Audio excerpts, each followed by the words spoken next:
I'm here with Cougar head cross country coach Dave Risch. Coach's weekly interview. Coach, talk about your team. They competed in the Elmhurst Early Bird Invitational this week, placing pretty well. A lot of runners doing a very good job for you. First, we'll go with the women's side of your team. Danielle McCormick leading the charge this year so far. Talk about her. Talk about how you can assess your team. We've had a really good first 3 weeks of practice, and this meet turned out to be really an exceptional meet for us. I think they ran very well. There's still improvements that are going to be made, and we expect that early in the season. But yeah, Danielle and Miriama both ran very well, leading the Cougar pack, and both finishing in the top 28 runners. So they both did a really nice job, and both of them improved their time over last year by between 33 seconds and a minute 20 seconds. So those are huge improvements, and that really put them up towards the front of the pack. Our other runners, our top three runners were within 31 seconds this year, which is really a good feat to have. And then our next three runners, our fourth, fifth, and sixth runners, were within 49 seconds. That was Kelly Guastella, Cynthia Garcia, who's a newcomer, and Molly Miklos, who's a newcomer as well. So the newcomers, the freshmen, really came in and stepped up and contributed right away as our top seven runners. Moving over to the men's side, talking about the team that also did fairly well. As we said, it's been hot and humid for the runners, and it's been tough. But Aaron Boyer led the charge for the Cougar men at Elmhurst. Talk about him and talk about how the men's side's done so far for you. Yeah, actually, Josh Warren led as our top runner, and then he was followed closely by Aaron and Ryan. So really, we were really happy with our top three runners. They did a nice job.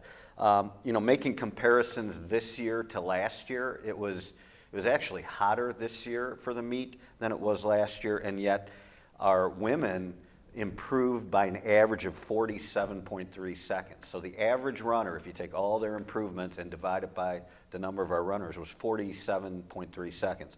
And for the men, it was even greater. Their improvement over last year was a minute 19.5 seconds. So nearly a minute and 20 seconds as an average that each runner improved. So there was substantial improvements. And what I really enjoyed seeing in our men's finishes was that our second through fifth runners were within 30 seconds of each other, which is really a close gap, and it kind of shows that they're able to kind of help each other through the race and kind of work together. Even if they're not necessarily side by side, they are in contact with each other and certainly in view of each other. So that was really big for us. And our sixth runner, Tony Guerrero, had a really great day as well. He improved by nearly 2 minutes, a minute and 58 seconds.